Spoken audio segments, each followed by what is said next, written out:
Shalom dan selamat pagi jemaat yang dikasihi dalam nama Tuhan Yesus Kristus.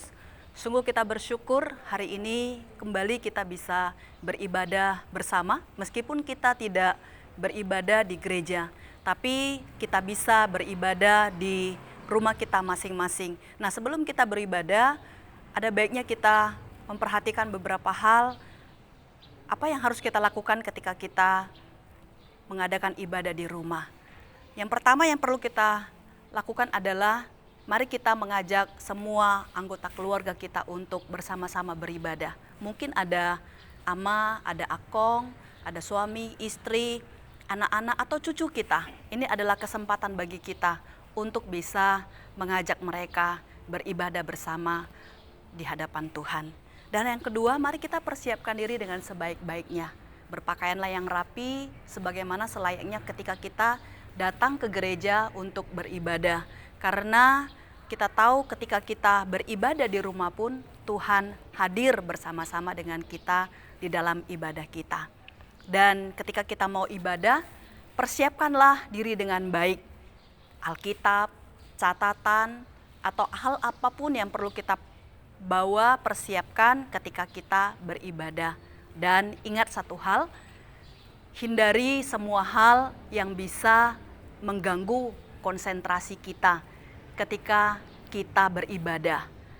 Misalnya HP kita bisa kita silent-kan atau juga kita off-kan ketika kita beribadah. Dan kita harus mengingat bahwa ibadah adalah hubungan kita dengan Tuhan. Oleh karena itu kita harus hormat dengan sikap hormat dan juga menghargai Tuhan ketika kita beribadah. Dan ketika kita beribadah, itu adalah hubungan pribadi kita dengan Tuhan. Oleh karena itu ketika kita beribadah di rumah pun, kita bukan hanya sekedar menonton, tapi kita ikut bersama melakukan. Kita boleh bernyanyi bersama memuji Tuhan, kita menyembah Tuhan. Kita tidak sambil makan atau sambil tiduran atau juga sambil ngobrol dengan anggota keluarga kita. Ingatlah, meskipun kita beribadah di rumah, tetapi Tuhan tetap hadir bersama-sama dengan kita di dalam ibadah kita. Selamat beribadah, Tuhan Yesus memberkati.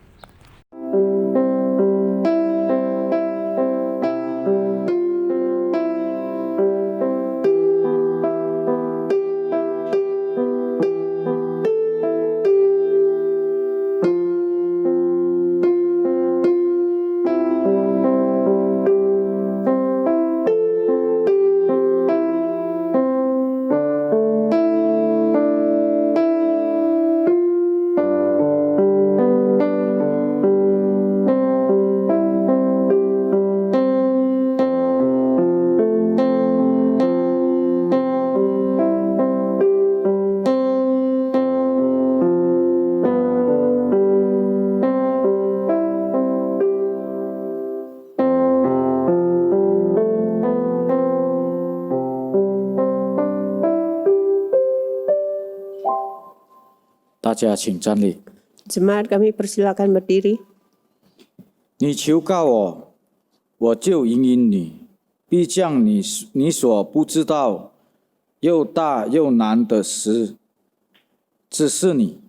Berserulah kepadaku, maka aku akan menjawab engkau dan akan memberitahukan kepadamu hal-hal yang besar dan yang tidak terpahami, yakni hal-hal yang tidak kau ketahui.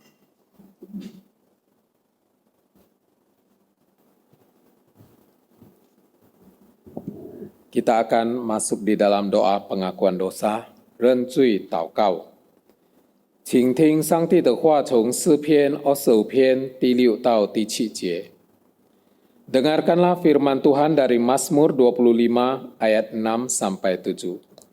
耶和华，求你纪念你的怜悯和慈爱，因为这是亘古以来所常有的。求你不要纪念我幼年的罪愆和我的过犯，耶和华，求你应你的慈恩惠，借你的慈爱纪念我。Ingatlah segala rahmat-Mu dan kasih setiamu ya Tuhan, sebab semuanya itu sudah ada sejak purbakala. Dosa-dosaku pada waktu muda dan pelanggaran-pelanggaranku, janganlah kau ingat. Tetapi ingatlah kepadaku sesuai dengan kasih setiamu, oleh karena kebaikanmu ya Tuhan. Mari kita berdoa.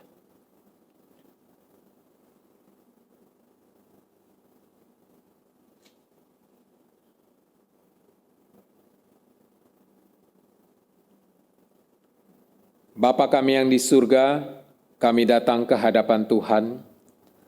Kami membawa segala dosa, kesalahan yang telah kami lakukan ke hadapan Bapa. Mohon kiranya Tuhan Engkau mengampuni segala dosa kami, supaya kami ketika memuji, memuliakan nama Tuhan, bahkan kami mendengarkan firman Tuhan, kami boleh diberkati. Terima kasih Bapa. Di dalam nama Tuhan Yesus kami berdoa. Amin.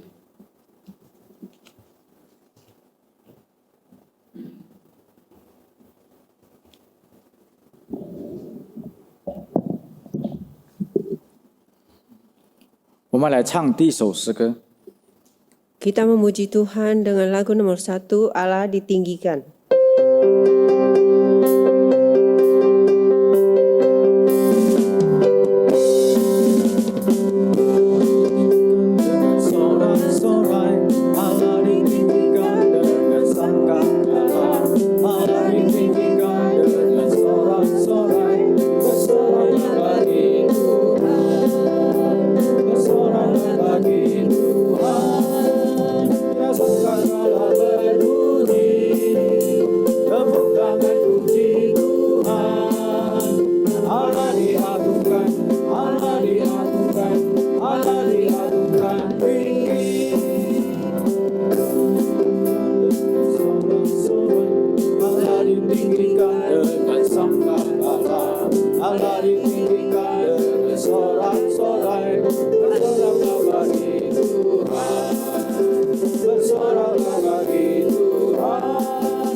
Jemaat dipersilakan duduk.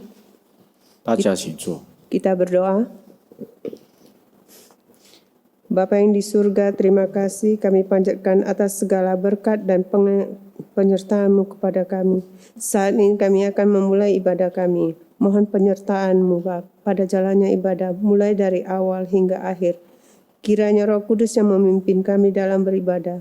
Biarlah hanya nama-Mu yang dipermuliakan. Terima kasih Bapa. Dalam nama Yesus kami berdoa. Amin. 阿门。接下来是读经，在加拉太书第5章22到23节。圣灵所结的果子，就是忍爱、喜乐、和平、忍耐、恩慈、良善、信实、温柔、节制。这样的事没有律法禁止。 Pembacaan Alkitab dari Galatia 5 ayat 22 sampai 23.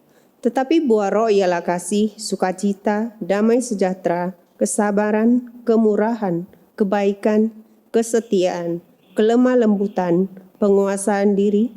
Tidak ada hukum yang menentang hal-hal itu. 我们来唱第2首诗歌。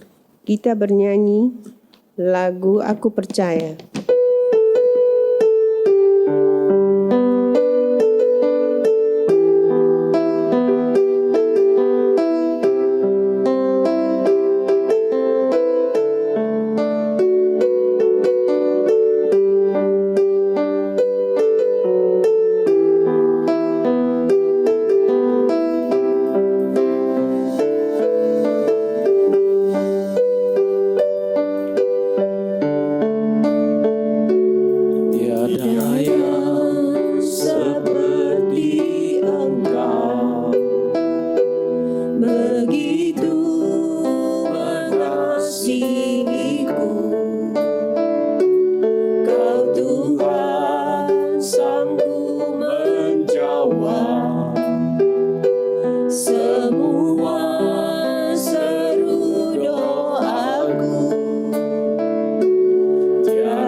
seperti Engkau, begitu mengasihiku. Kau Tuhan sanggup melawan seluruh kehidupanku. Aku percaya Tuhanku ajar, Kau turun tangan memulihkanku. Aku percaya Tuhanku dahsyat, Kau turun tangan memberkatiku. Aku percaya Tuhanku ajar, Kau turun tangan memulihkanku. Aku percaya Tuhanku dahsyat, Kau turun tangan memberkatiku. Kau turun tangan menyembuhkanku.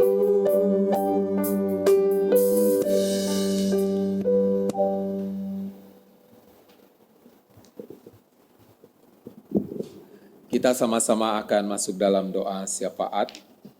Yang pertama, kita mau bersyukur untuk berkat Tuhan kepada kita semua yang sudah diberikan kesehatan. Kedua, kita berdoa untuk setiap pergumulan hidup yang sedang kita hadapi. Mohon Tuhan membukakan jalan. Ketiga, kita berdoa untuk jemaat di usia lanjut agar tetap diberikan sukacita di dalam Tuhan. Mari kita sama-sama berdoa. Bapa kami yang di surga, kami bersyukur berterima kasih kepada Tuhan untuk pemeliharaan Tuhan di dalam kehidupan kami. Bapa, dalam masa yang sulit ini, Engkau masih memberikan kami kekuatan kesehatan. Engkau masih mempercayakan satu kehidupan kepada setiap kami. Biarlah Tuhan kami bisa menghargai, kami bisa mempergunakan kehidupan yang sudah Tuhan berikan kepada kami dengan baik. Terima kasih Bapa di surga untuk kasih setia Tuhan dan juga untuk berkat Tuhan dalam setiap kehidupan kami. Bapa di surga, kami juga datang ke hadapan-Mu. Kami juga berdoa untuk setiap pergumulan kami. Biarlah Tuhan Engkau yang membukakan jalan. Kami tahu Tuhan, kami masing-masing mempunyai satu pergumulan di dalam kehidupan kami. Kami mau berdoa, mungkin pergumulan kami itu adalah masalah ekonomi keluarga. Pergumulan kami adalah masalah mencari pekerjaan. Pergumulan kami adalah tentang penghasilan. Tuhan, biarlah kami mohon Engkau yang membuka jalan. Kami juga berdoa untuk pergumulan kami pada saat ini, mungkin itu adalah karena keharmonisan dalam keluarga, masalah hubungan antara suami dan istri, hubungan antara menantu dan mertua, dengan anak-anak. Biarlah Tuhan Engkau yang menolong kami semuanya Bapa, sehingga kami bisa menyelesaikannya bersama-sama dengan Tuhan. Bapa kami yang di surga, kami juga tidak lupa berdoa untuk orang yang kami kasihi, yaitu orang tua kami di masa tua mereka. Biarlah Tuhan Engkau yang memberikan sukacita kepada mereka, sehingga di dalam masa tua mereka, mereka senantiasa boleh terus mengingat kasih setia Tuhan dan pemeliharaan Tuhan dalam kehidupan mereka. Terima kasih Bapa kami yang di surga. Kami mau serahkan semua doa syafaat kami ini ke dalam tangan Tuhan. Biarlah Tuhan yang menjawab sesuai dengan waktunya Tuhan. Terima kasih Bapa, di dalam nama Tuhan Yesus kami berdoa. Amin.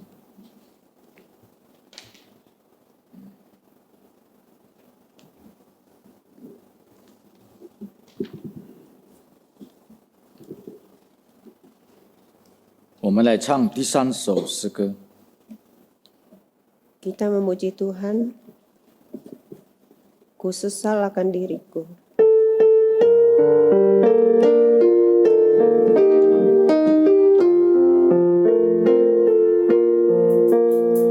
Sesal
我自己，我也竭尽向他归依，随时要将他荣美。好爱我也对主说，不爱你，专一爱你。好爱我真心对主说，不爱你，专一爱你。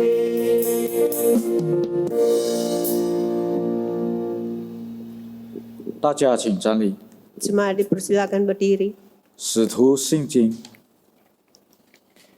我信上帝全能的父，创造天地的主。我信我主耶稣基督，上帝的独生子，因圣灵感应，由同真理玛利亚所生，在本丢比拉多手下受难，被钉于十字架，受死埋葬，降在阴间。第三天从死人中复活升天，坐在全能父上帝的右边，将来必从那里降临，审判活人死人。我信圣灵，我信圣而共的教会，我信圣徒相通，我信罪的赦免，我信身体复活，我信永生。阿门。 Pengakuan iman rasuli. Aku percaya kepada Allah, Bapa yang Maha Kuasa, Kali langit dan bumi, dan kepada Yesus Kristus anaknya yang Tuhan kita, yang dikandung daripada Roh Kudus, lahir dari anak darah Maria, yang menderita sengsara di bawah pemerintahan Pontius Pilatus, disalibkan, mati dan dikuburkan, turun ke dalam kerajaan maut. Pada hari yang ketiga, bangkit pula dari antara orang mati, naik ke surga, duduk di sebelah kanan Allah, Bapa yang Maha Kuasa. Dan dari sana dia akan datang untuk menghakimi orang yang hidup dan yang mati. Aku percaya kepada Roh Kudus, gereja yang kudus dan am, persekutuan orang kudus, pengampunan dosa, kebangkitan orang mati, dan hidup yang kekal. Amin.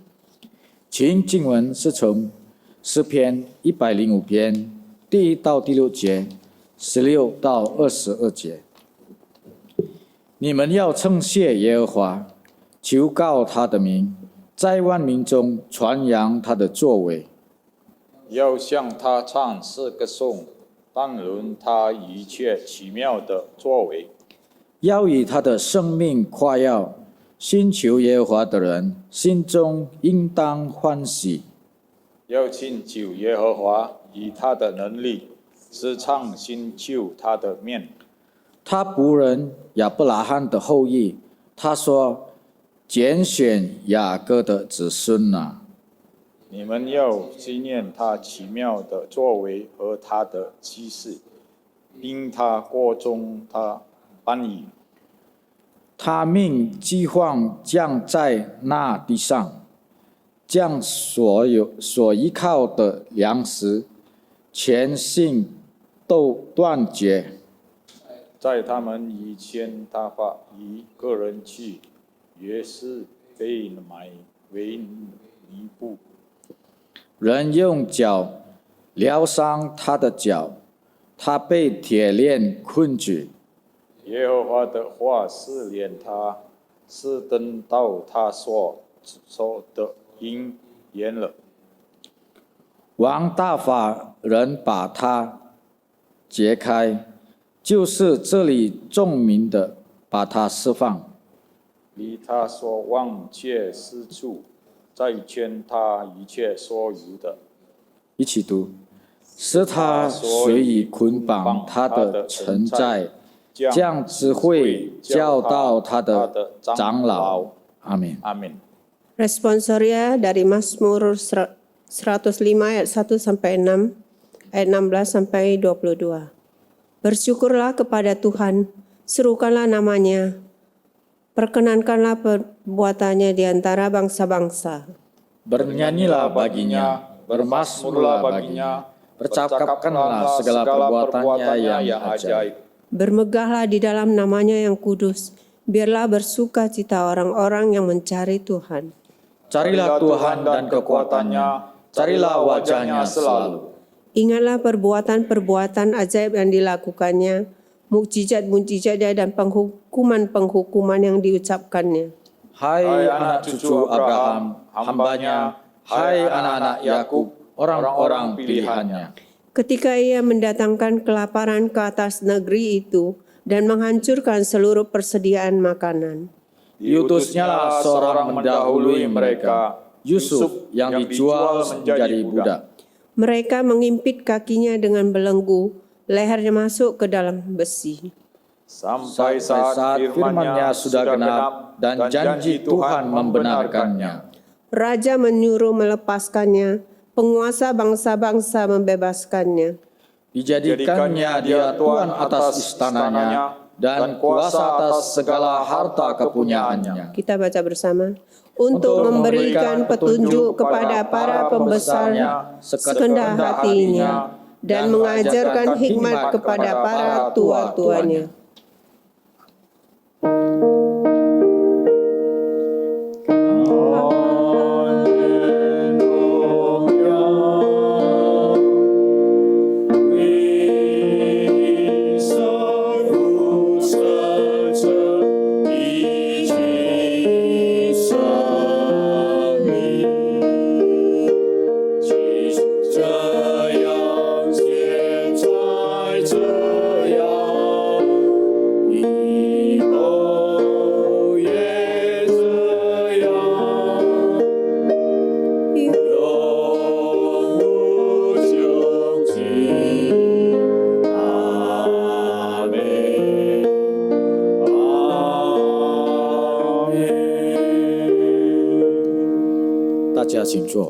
Jemaat, kami persilakan duduk.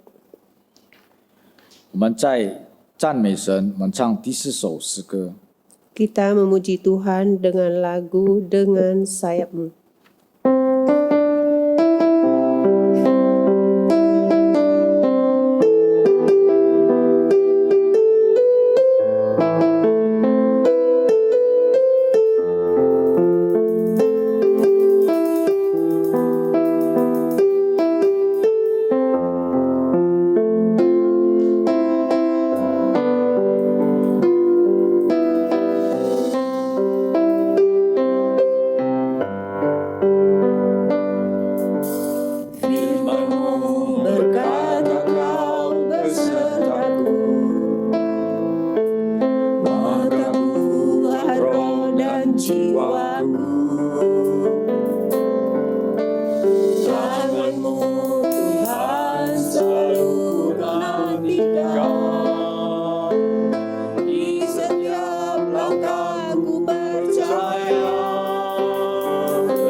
ku sembah Yesusku, Rajaku.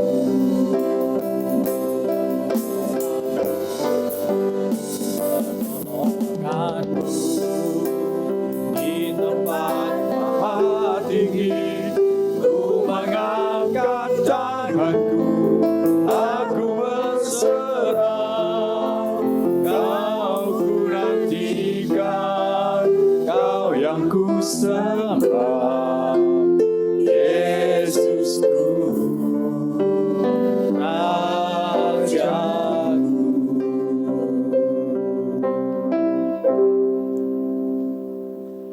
接下来我们听正道。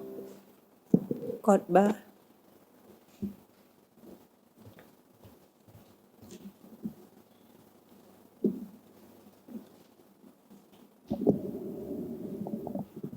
Baik jemaat yang terkasih, sebelum mendengarkan firman Tuhan, mari kita berdoa.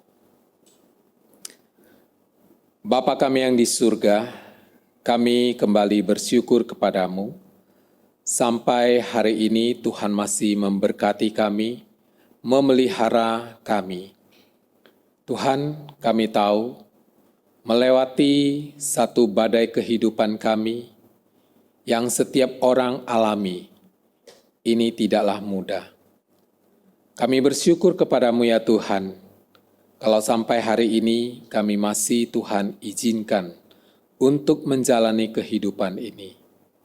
Kami tahu Tuhan mempunyai maksud dalam kehidupan kami. Dan hari ini kami mau belajar akan firman Tuhan. Biarlah Tuhan yang menolong kami untuk memahami apa batas-batas yang bisa kami lakukan dan apa yang hendak Tuhan lakukan. Terima kasih Bapa di surga, Engkau yang menolong kami, biarlah lewat firman Tuhan pada hari ini, kami boleh diingatkan kembali. Terima kasih Bapa, di dalam nama Tuhan Yesus kami berdoa. Amin. Nah, Shalom jemaat yang terkasih. Sebelum mendengarkan firman Tuhan, kita akan membaca satu bagian firman Tuhan dari 2 Tawarik, pasal 28, ayat 10 dan ayat yang ke-11. Saya akan membacakan untuk kita semuanya. 2 Tawarik, pasal 28, ayat 10 sampai yang ke-11, demikian firman Tuhan. Dan sekarang kamu bermaksud menaklukkan orang Yehuda dan Yerusalem menjadi hambamu laki-laki dan perempuan. Tidak adakah pada kamu sendiri kesalahan yang besar terhadap Tuhan Allahmu? Maka sekarang dengarkanlah kataku ini, kembalikanlah orang-orang yang kamu tawan dari saudara-saudaramu itu, karena murka Allah menyala-nyala terhadap kamu. Amin. Saudara-saudara yang terkasih, satu kali ada seorang bapak yang sedang sakit, kemudian dibesuk oleh tim besuk, yang di dalamnya ada hamba Tuhan yang membesuk juga. Nah, dalam waktu besuk itu, bapak ini menceritakan kepada tim besuk yang datang, dan pada saat itu dia mengatakan, hari ini dia bisa mengalami sakit. Ini adalah satu teguran daripada Tuhan. Dan dia mengatakan hal ini karena dia mau menyatakan bahwa beberapa waktu yang lalu, dia sangat kasar kepada hamba Tuhan. Bahkan memaki-maki hamba Tuhan dengan berani. Nah saudara yang terkasih di dalam nama Tuhan Yesus, Bapak itu melanjutkan, selang 3 hari sesudah hamba Tuhan itu pindah ke tempat lain di dalam pelayanannya, tiba-tiba Bapak itu waktu pulang setelah olahraga, dia tiba-tiba mengalami kejang di dalam dirinya, dan waktu itu terjadi gejala stroke yang dia alami. Dan pada waktu itu sampai malam hari, dia terus berusaha diselamatkan agar tidak terkena serangan stroke. Tapi akhirnya dia harus mengalami stroke. Dan bapak itu menceritakan begitu menyesal dia bahwa sudah memperlakukan hamba Tuhan dengan kasar, bahkan dengan memaki-maki dia. Nah, saudara yang terkasih di dalam nama Tuhan Yesus, dalam teks firman Tuhan yang kita baca, ini menceritakan tentang kehidupan seorang raja yang bernama Ahaz. Ahaz ini adalah anak dari Yotam, raja sebelumnya. Nah, Ahaz pada waktu diangkat menjadi raja, dia waktu itu berusia 20 tahun. Dan dia dipercayakan untuk memerintah di dalam kerajaan Yerusalem selama 16 tahun. Kita mau lihat apa yang dilakukan oleh Ahaz ya dalam kehidupannya ketika memimpin sebagai raja di Yerusalem. Ternyata Ahaz tidak melakukan apa yang benar di mata Tuhan. Sebab ketika dia sudah naik tahta, dia membuat begitu banyak patung tuangan untuk disembah oleh Israel. Padahal dia sebagai seorang raja, seharusnya dia memberikan contoh kepada Israel. Sehingga Israel melihat rajanya tidak menyembah Baal, maka mereka juga tidak menyembah Baal.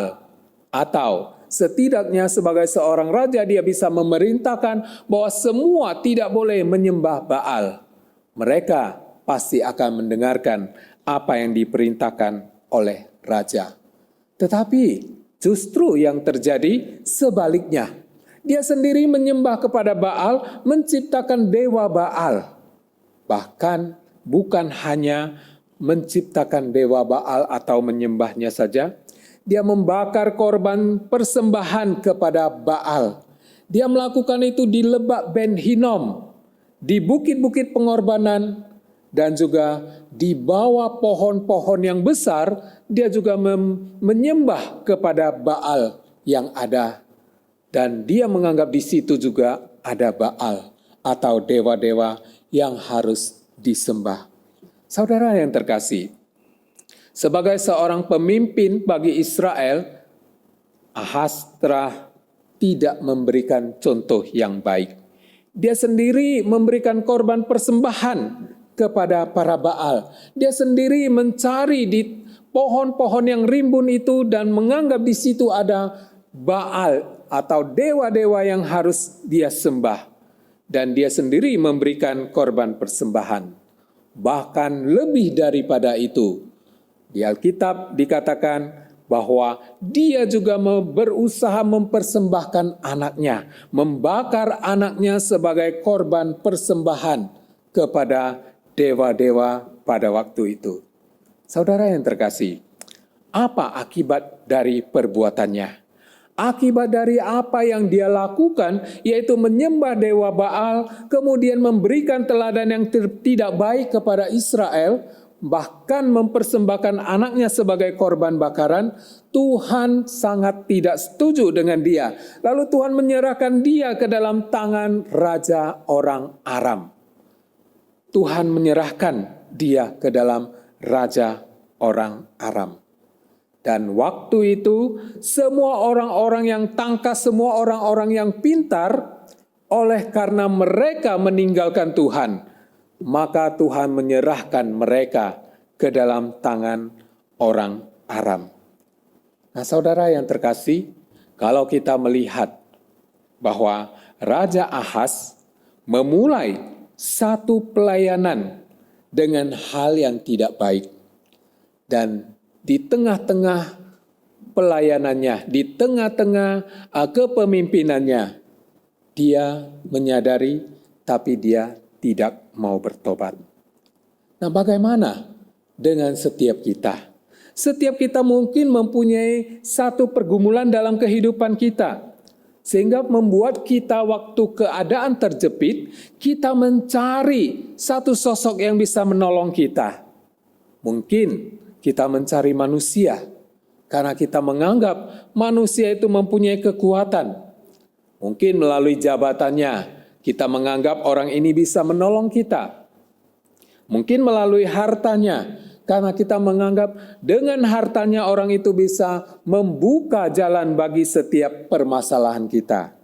Mungkin dengan pergaulannya yang luas, kita menganggap dia punya pergaulan luas sehingga setiap masalah kita, jika kita minta kepada dia, dia bisa memakai semua orang-orang penting untuk membantu dalam penyelesaian masalahnya. Nah, saudara yang terkasih, jika hari ini kita adalah orang demikian, maka akuilah kesalahanmu di hadapan Tuhan sebelum terlambat. Saudara yang terkasih, dari firman Tuhan yang kita baca tadi, jika kita melihat silsilah daripada keluarga Raja Ahaz, sebenarnya mulai dari kakeknya, memberikan satu teladan hidup yang baik, bahkan dari papanya sendiri, memberikan satu teladan yang terbaik. Oleh karena itu saya ingin mengajak kita melihat di dalam pasal 26 itu bercerita tentang kakeknya yang bernama Uzia. Uzia pada waktu itu menjadi seorang raja. Dan waktu dia diangkat menjadi seorang raja, usianya sangat muda sekali. Baru berusia 16 tahun. Tetapi dia memimpin dengan takut akan Tuhan. Dan dia dipercayakan untuk memimpin kerajaan di Yerusalem selama 52 tahun. Nah, Uzia waktu memerintah sebagai seorang raja, di Alkitab dikatakan dia melakukan segala sesuatu itu adalah yang benar di hadapan Tuhan. Seperti yang dilakukan oleh ayah daripada Uzia, yaitu Amazia.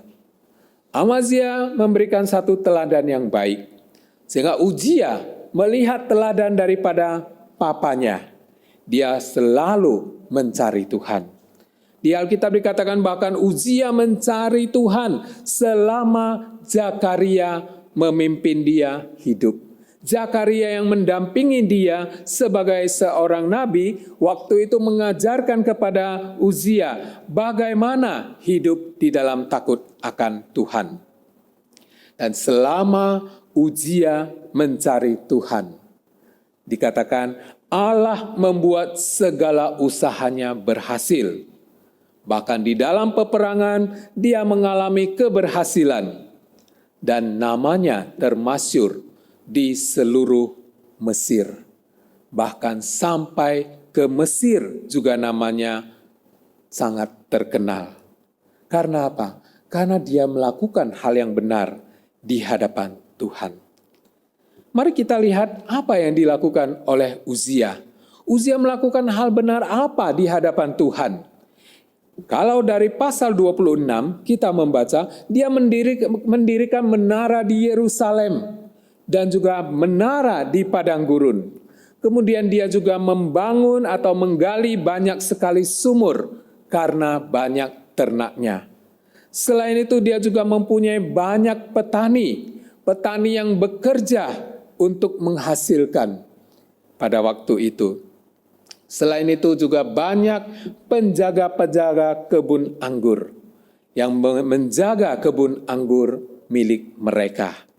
Nah, saudara-saudara yang terkasih, selain kekayaan yang demikian, Uzia juga mempunyai kekayaan yang lain, yaitu tentara yang sanggup berperang itu jumlahnya sangat banyak sekali. Nah, itulah kemakmuran yang pernah dialami oleh Uzia. Tetapi sayang sekali, di Alkitab dikatakan setelah dia menjadi kuat, setelah dia menjadi seorang yang sukses, dia menjadi tinggi hati. Dia lupa kepada Tuhan. Dia melupa kepada Tuhan. Sehingga dia melakukan hal-hal yang merusak, hal-hal yang tidak berkenan kepada Tuhan. Dikatakan dia berubah setia kepada Tuhan. Apa yang dia lakukan? Waktu dia sudah merasa dia sukses, dia merasa dia bisa melakukan apa saja, dia punya hak untuk melakukan apa saja. Satu kali ketika hendak memberikan korban persembahan kepada Tuhan yang seharusnya dilakukan oleh nabi, pada waktu itu Raja Uzia beranikan diri untuk masuk ke dalam rumah Tuhan, memberikan persembahan. Nah, sebenarnya hal ini tidak diizinkan karena Tuhan sudah menetapkan siapa, yaitu nabi yang diizinkan, imam yang diizinkan untuk masuk memberikan korban persembahan. Oleh karena itu, perlakuan daripada Uzia ini sebenarnya diingatkan oleh Imam Azaria. Pada waktu itu Imam Azaria bersama dengan 80 imam-imam lainnya berada di Bait Allah, waktu itu mengingatkan dia dengan tegas. Di dalam pasal 26 ayat 18, demikian firman Tuhan mengatakan, bahwa mereka berdiri di depan Raja Uzia dan berkata kepadanya, "Hai Uzia, engkau tidak berhak membakar ukupan kepada Tuhan. Hanyalah imam-imam keturunan Harun yang telah dikuduskan yang berhak membakar ukupan. Keluarlah dari tempat kudus ini, karena engkau telah berubah setia. Engkau tidak akan memperoleh kehormatan dari Tuhan Allah karena hal ini." Nah, saudara yang terkasih, ketika diingatkan oleh Imam Azaria bersama 80 imam yang lainnya, Uzia bukan merasa menyesal atau bertobat. Tetapi ketika itu dia sedang memegang bokor ukupan yang ada di tangannya. Dia menjadi marah ketika Imam Azaria bersama dengan 80 imam lainnya mengingatkan dia. Dia marah, kemudian sangat marah sekali di dalam Bait Allah. Tetapi apa yang terjadi? Waktu dia sedang marah, di situ timbul penyakit kusta di dahinya. Timbul penyakit kusta di dahinya. Sehingga di hadapan para imam, yaitu Imam Azaria bersama dengan 80 imam yang lainnya, mereka melihat hal itu. Mereka melihat di dalam dahi daripada Raja Uzia itu ada penyakit kusta. Oleh karena itu, mereka tahu seorang yang berpenyakit kusta, jangankan di Bait Allah, di depan umum saja, ketika mereka mau lewat, mereka harus berteriak bahwa orang kusta mau lewat. Sehingga semua orang di sekelilingnya itu akan memisahkan diri, membiarkan dia duluan lewat. Oleh karena itu, imam-imam segera atau cepat-cepat mengusir dia dari sana. Dan ia sendiri segera keluar. Karena Tuhan telah menimpakan penyakit kusta di atas kepalanya. Saudara yang terkasih, Raja Uzia sakit kusta sampai pada akhir hayatnya. Sampai ketika dia meninggalkan dunia. Saudara yang terkasih, kalau kita melihat Raja Uzia, ketika dia memulai kepemimpinannya sebagai seorang raja, dia melakukannya dengan setia, bahkan dikatakan dia selalu mencari Tuhan di dalam kepemimpinannya. Sehingga apa yang dia lakukan selalu berhasil. Tetapi sayang sekali, dia mengakhiri satu kepemimpinannya itu dengan tidak setia, yaitu dengan melawan Tuhan, mengambil hak imam, memberikan korban bakaran. Nah, saudara yang terkasih, mungkin dalam kehidupan kita pernah mengalami apa yang dialami oleh Raja Uzia. Kita melanggar perintah kepada Tuhan. Kita tahu bahwa Tuhan sudah tidak menginginkan hal ini, tapi kita justru menganggap kita layak untuk melakukannya. Sehingga di dalam pelayanan kita selalu merasa bahwa kita sudah sukses, kita sudah berhasil. Dan ketika ada saudara seiman datang mengingatkan kepada kita, atau hamba Tuhan ataupun siapa yang mengingatkan kepada kita dan menasehati kita, kita merasa tersinggung dan marah. Lalu kita dengan tidak segan-segan marah kepada orang yang mengingatkan kepada kita. Saudara yang terkasih, ketika kita pernah melakukan hal itu, cepatlah bertobat. Sebab ketika masih ada kesempatan, seharusnya ketika kita diberikan peringatan bahwa kita sudah berada di jalan yang salah, kita segera datang kepada Tuhan, mohon pengampunan dan mengucapkan terima kasih kepada orang yang memberitahukan kepada kita bahwa kita sudah berada di jalan yang salah. Tapi seringkali ketika kita diberitahu bahwa kita sudah berada di jalan yang salah, waktu itu kita mungkin mencari cara bagaimana untuk menjatuhkan orang itu. Atau kita mungkin menganggap bahwa kita sudah lebih sukses. Kita pernah sukses di dalam pelayanan. Dia ini sukses di mana? Kenapa dengan berani mengingatkan kepada saya? Dan tidak bisa menerima. Nah, saudara yang terkasih, kita tahu kalau seseorang tidak bisa menerima kritikan atau masukan yang membuat dia untuk sadar atau bangkit, orang itu selamanya sulit untuk maju. Karena orang malas untuk memberitahukan kepada dia. Karena kalau diberitahukan kepada dia, dia ini memang tidak menerima. Oleh karena itu, di dalam setiap pelayanannya, dia hanya bisa melayani sebatas itu saja. Karena apa? Karena dia tidak bisa menerima masukan. Setiap kali orang memberikan kritikan, itu selalu saja dia bantah dengan berbagai cara yang dia lakukan supaya dia membenarkan dirinya. Nah, saudara yang terkasih, sebenarnya orang yang demikian sungguh sangat kasihan. Karena orang yang memberitahukan kepada dia sebenarnya ingin supaya pelayanannya lebih baik, supaya pelayanannya lebih hebat lagi. Tetapi sedikit orang yang siap menerima masukan. Nah, itulah Raja Uzia. Kemudian sesudah Uzia meninggal, digantikan oleh anaknya yang bernama Yotam. Yotam ketika diangkat menjadi raja, waktu itu berusia 25 tahun. Dia memerintah di kerajaan Israel selama 16 tahun. Di pemerintahan Yerusalem yang dia pimpin pada waktu itu selama 16 tahun. Nah, saudara yang terkasih, Yotam melakukan apa yang benar di mata Tuhan.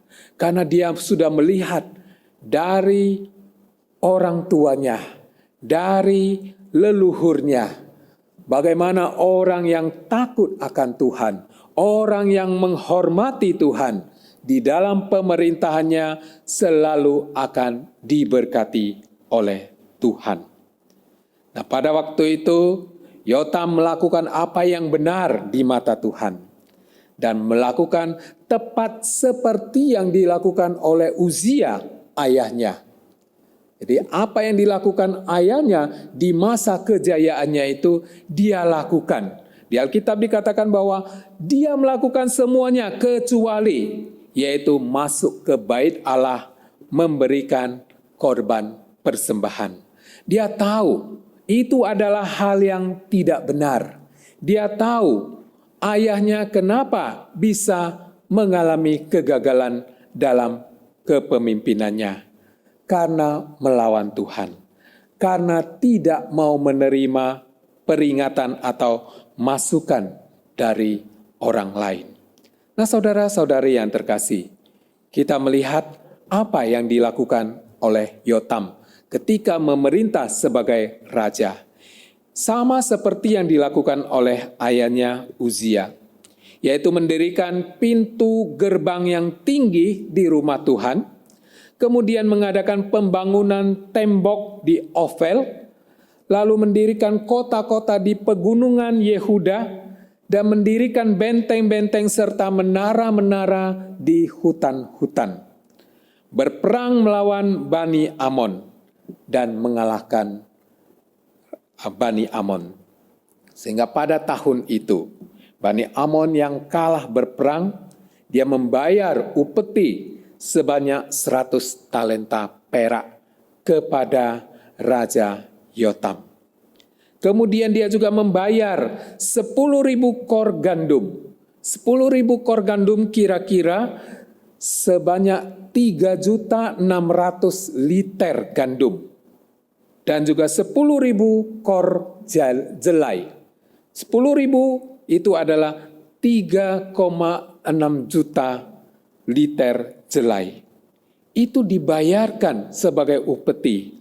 Dan pada tahun kedua dan ketiga juga hal yang sama dilakukan kepada Yotam.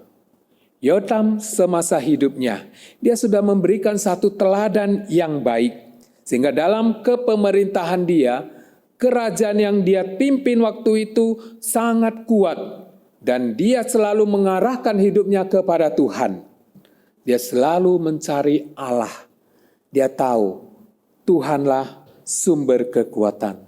Tuhanlah yang bisa menolong dia. Yotam belajar untuk setia kepada Tuhan sampai meninggal. Dia memulai satu kepemerintahan, kepemimpinannya dengan baik, yaitu dengan hati yang setia. Dia kenal siapa Tuhan itu melalui orang tua, melalui leluhurnya yang sudah memberikan teladan, dan dia melihat apa yang terjadi kepada mereka yang tidak setia. Sehingga dia bisa terus belajar untuk setia. Nah, saudara yang terkasih, ketika Yotam meninggal, maka dia digantikan oleh Ahaz. Yang tadi kita sudah mendengar bagaimana kepemimpinan Ahaz. Ahaz melakukan apa yang tidak benar di hadapan Tuhan.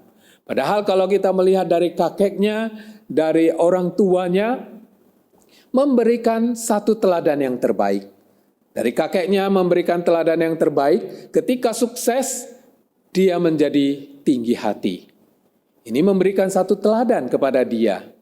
Dan ayahnya tidak mengulangi kesalahan yang sama. Dan ayahnya memberikan teladan yang paling baik. Tetapi Ahaz gagal melakukannya. Bahkan dia memulai pemerintahnya dengan membuat patung-patung, membuat tuangan patung dari emas dan perak, sehingga menjadi satu dewa bagi mereka. Dan dia memerintahkan kepada Israel semua untuk menyembah kepada Baal itu. Nah, saudara yang terkasih, Israel dipanggil Tuhan sebagai umat pilihan. Harusnya mereka menyembah hanya kepada Tuhan. Tetapi Ahaz telah membawa mereka melakukan penyembahan yang justru kebalikannya. Menyembah kepada Baal. Ahaz memberikan teladan yang tidak baik kepada generasi selanjutnya. Sehingga mereka atau Israel mempersembahkan korban kepada para Baal. Seharusnya mereka mempersembahkan korban kepada Tuhan. Nah, apa yang dilakukan oleh Ahaz? Ketika Ahaz mau datang melawan musuh pada waktu itu, dia merasa bahwa ada hal yang harus dia lakukan untuk melawan musuh, yaitu melihat dewa yang disembah oleh musuh pada waktu itu. Sehingga dengan pola pemikirannya sendiri, ketika dia melihat para musuhnya menyembah kepada dewa, maka pada waktu itu dia merasa harus juga minta kepada dewa orang Aram yang menjadi musuhnya pada waktu itu. Dia meminta kepada dewa orang Aram bersembah, menyembah kepada dewa orang Aram. Untuk apa? Dengan maksud pemikirannya bahwa ketika dia sudah menyembah kepada dewa orang Aram, berarti dewa yang sudah memberkati orang Aram, maka dia juga dengan pola pemikirannya, dia juga akan diberkati oleh dewa raja orang Aram. Sehingga dia mempersembahkan kepada dewa orang Aram. Bahkan bukan hanya itu saja. Bahkan dia membawa anak-anaknya untuk dikorbankan sebagai korban bakaran kepada dewa orang Aram. Nah, saudara yang terkasih, kita melihat Ahaz tidak memberikan contoh yang baik. Seharusnya pada waktu dia berada di dalam kesesakan melawan musuh, yaitu orang-orang Aram, raja-raja orang Aram, seharusnya pada waktu itu dia justru belajar datang kepada Tuhan, meminta pertolongan daripada Tuhan, mengandalkan Tuhan. Karena dia sudah melihat dari kakeknya, ketika mereka setia dan melayani Tuhan dengan sepenuh hati, Tuhan bagaimana memberkati mereka sampai nama mereka terkenal kepada bangsa-bangsa yang lain. Ketika dia melihat ayahnya sendiri, bagaimana memimpin kerajaan di Yerusalem, Tuhan memberkati semua pelayanannya. Seharusnya ini menyadarkan dia bahwa dia harus mencari Tuhan, bukan mencari dewa-dewa orang Aram. Tapi itulah yang dilakukan oleh Raja Ahaz. Sehingga pada akhirnya dia sendiri menjerumuskan di dalam dirinya, di dalam dosa. Dia sendiri melangkah di langkah yang salah. Nah, saudara yang terkasih, satu kali ada seorang jemaat, dia datang lalu bercerita kepada hamba Tuhan tentang semua pergumulannya. Dan pada waktu itu, dia berkehendak ingin menyelesaikan semua pergumulannya. Ternyata dia merasa ada ketidakcocokan di antara dia dengan jemaat. Lalu dia minta supaya didoakan, dipikirkan pola atau jalan keluarnya. Lalu mereka bersama-sama berdoa mencari jalan keluar. Tetapi akhirnya jemaat yang datang menyampaikan segala masalahnya, dia sendiri tidak mau menyelesaikan masalah itu. Sehingga keesokan harinya bukan selesai masalah itu. Justru ditambah dengan satu cerita kebohongan. Yaitu dia mengatakan hamba Tuhan itu bersama dengan jemaat, mereka bersama-sama datang untuk meminta kepada beliau supaya mengaku kesalahannya. Nah, saudara yang terkasih, ini bukan yang dibicarakan. Tapi sebenarnya dia sendiri datang meminta hamba Tuhan bersama dengan jemaat untuk mengkelirkan masalah mereka. Tetapi yang beredar pada waktu itu justru kebalikannya.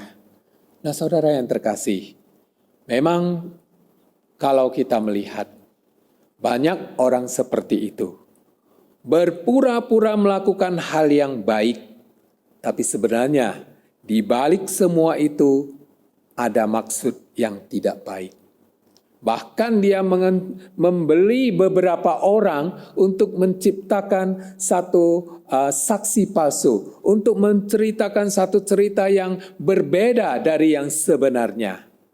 Saudara yang terkasih, sebenarnya ketika kita menghadapi pergumulan, kita harus datang kepada Tuhan. Kita harus sampaikan kepada Tuhan. Bukan mencari orang-orang untuk mendukung kita. Nah, saudara yang terkasih, rupanya setelah diselidiki, memang jemaat ini termasuk orang yang diberkati dengan luar biasa.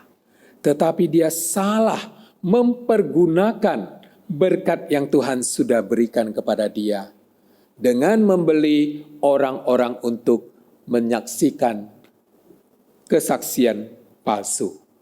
Banyak orang menjerumuskan dirinya di dalam dosa ketidakbenaran. Banyak orang mengalami kesuksesan, terjerumus di dalam dosa kesombongan. Nah, saudara yang terkasih, bagaimana agar kita tidak melewati batas-batas yang menjadi hak kita? Ingatlah kepada Tuhan. Ketika orang melakukan hal-hal yang melampaui batas kepada kita, mari kita mengadu kepada Tuhan. Biarlah Tuhan yang melawan. Biarlah Tuhan yang melakukan apa yang Tuhan mau lakukan. Jangan dengan pola pemikiran kita sendiri seperti Ahaz. Ketika dia merasa dia sudah terancam, posisi terancam, dia menyembah kepada dewa-dewa orang Aram. Dengan harapan bahwa dewa orang Aram itu akan memberkati dia. Tapi justru kebalikannya. Nah saudara yang terkasih, ketika Tuhan sudah memberkati kita, harusnya kita bersyukur kepada Tuhan. Kita bisa mempergunakan berkat itu untuk kebaikan kita. Untuk kita bisa memperluas kerajaan Allah. Bukan untuk meninggikan diri kita. Karena kita tahu, kalau kita meninggikan diri kita, maka itu tidak berkenan kepada Tuhan. Oleh karena itu, saudara yang terkasih, marilah kita mengerjakan bagian kita. Batas-batas yang sudah kita tahu, apa yang bisa kita kerjakan, apa yang bisa kita lakukan dengan berkat-berkat yang Tuhan sudah berikan kepada kita. Yaitu berupa kesehatan, berupa berkat materi, berupa berkat atau keahlian yang lainnya. Biarlah kita mengerjakan bagian kita dengan sungguh-sungguh, sehingga kita tidak melewati batas kita. Dan biarlah kita memberi Tuhan melakukan bagiannya sendiri. Saudara yang terkasih, mari kita tetap mengingat firman Tuhan ini. Tuhan memberkati. Mari kita berdoa. Bapa kami yang di surga, kami bersyukur berterima kasih. Pada hari ini melalui firman Tuhan, kami diingatkan bahwa ada kalanya kami memulai satu pelayanan dengan baik, tapi kami lupa akan diri. Kami merasa segala sesuatu adalah karena aku. Sehingga kami terjerumus di dalam keakuan dan kami bisa menjadi seorang yang sombong. Ada kalanya kami juga bisa melayani Tuhan dengan kesetiaan sampai pada saat ini. Oleh karena itu kami mohon Tuhan yang menolong kami, supaya kami tetap memelihara kesetiaan kami kepada Tuhan, dan selalu mengandalkan Tuhan dalam kehidupan kami. Tetapi ada kalanya kami memulai satu pelayanan dengan kesombongan kami. Tuhan, biarlah Engkau membangkitkan anak-anak-Mu untuk menjadi orang yang mengingatkan kepada kami. Dan ajari kepada kami, supaya kami sungguh-sungguh bisa menerima masukan ini, dan kami mau bertobat. Tuhan, biarlah Engkau yang menolong kami, sehingga pelayanan kami semakin hari semakin baik, dan tidak melewati batas-batas yang Tuhan sudah tentukan. Terima kasih Bapa di surga. Di dalam nama Tuhan Yesus kami berdoa. Amin.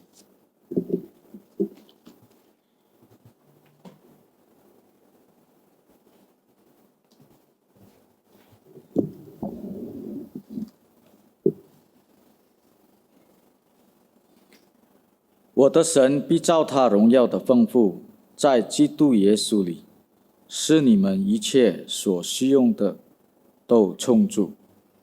Allahku akan memenuhi segala keperluanmu menurut kekayaan dan kemuliaannya dalam Kristus Yesus. 接下来奉献你唱诗。 Persembahan, kita memuji Tuhan dengan lagu Bapa di sorga, hatiku bersyukur.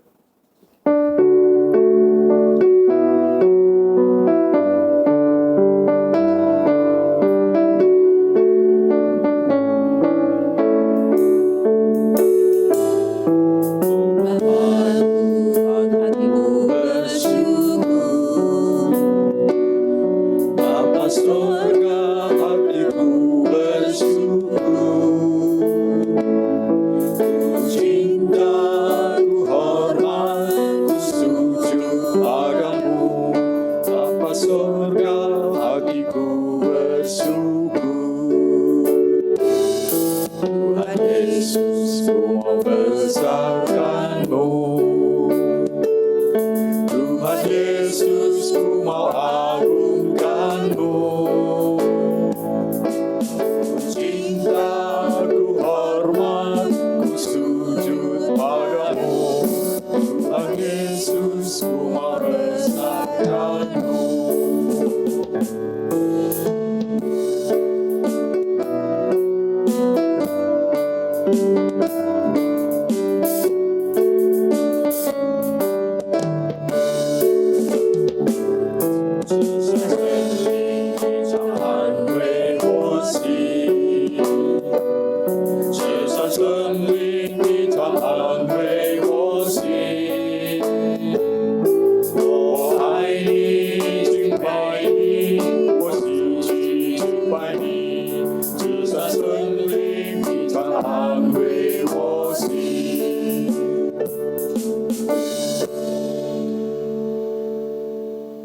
Mari kita bersatu dalam doa.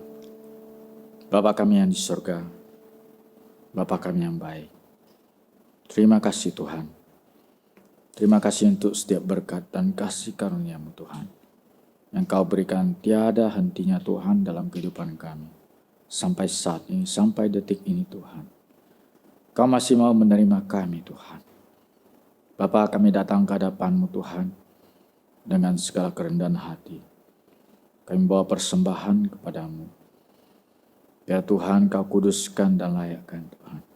Sehingga persembahan ini boleh menjadi anugerah, boleh menjadi berkat Tuhan, boleh menjadi alat untuk memperluas kerajaan-Mu di bumi.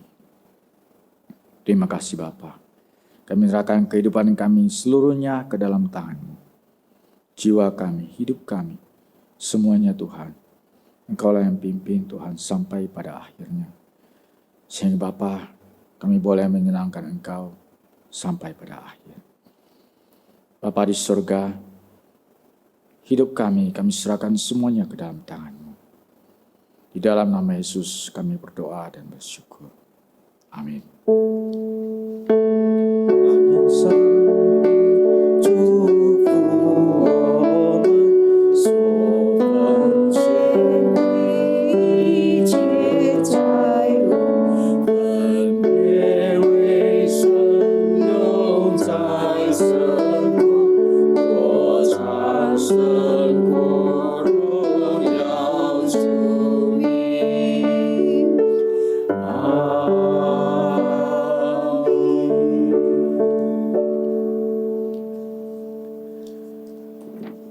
唱 第6首诗歌。 Kita memuji lagu dengan Yaso Cai Guai Sim.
主祷文：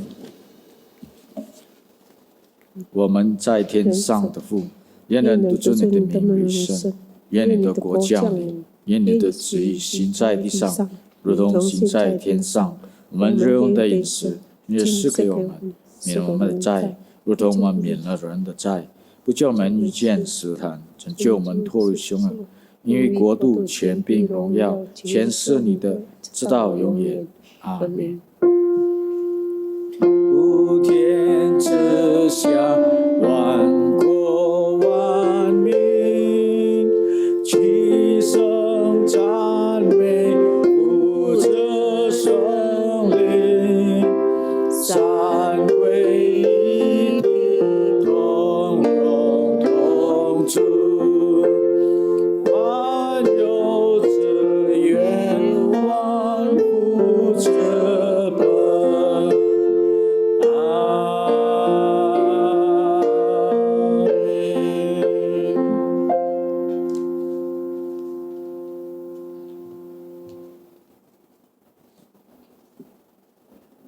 Jemaat yang terkasih, arahkanlah hatimu kepada Tuhan dan terimalah berkat daripada Tuhan.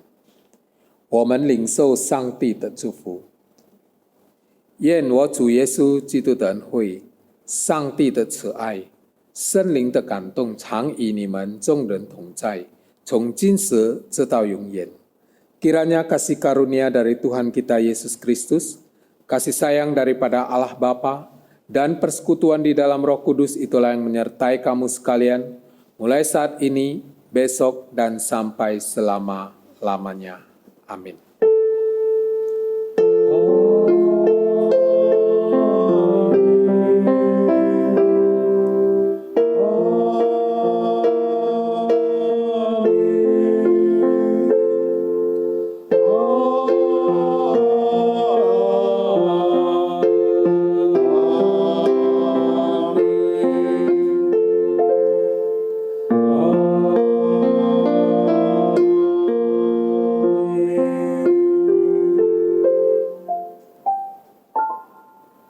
Amin.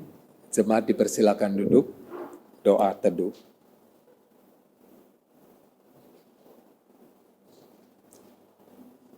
Amin.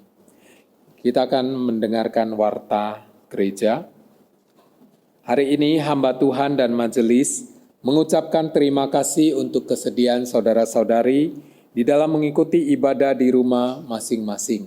Tuhan Yesus memberkati kita semua. Kemudian yang kedua, doa malam pada Rabu malam tetap kita adakan jam 7.30 malam di rumah masing-masing.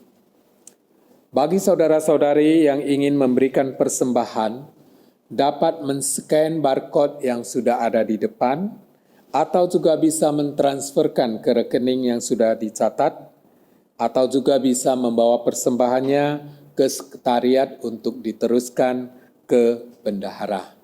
Terima kasih, Tuhan Yesus memberkati.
单相信你，深深敬畏你，一生要跟随你。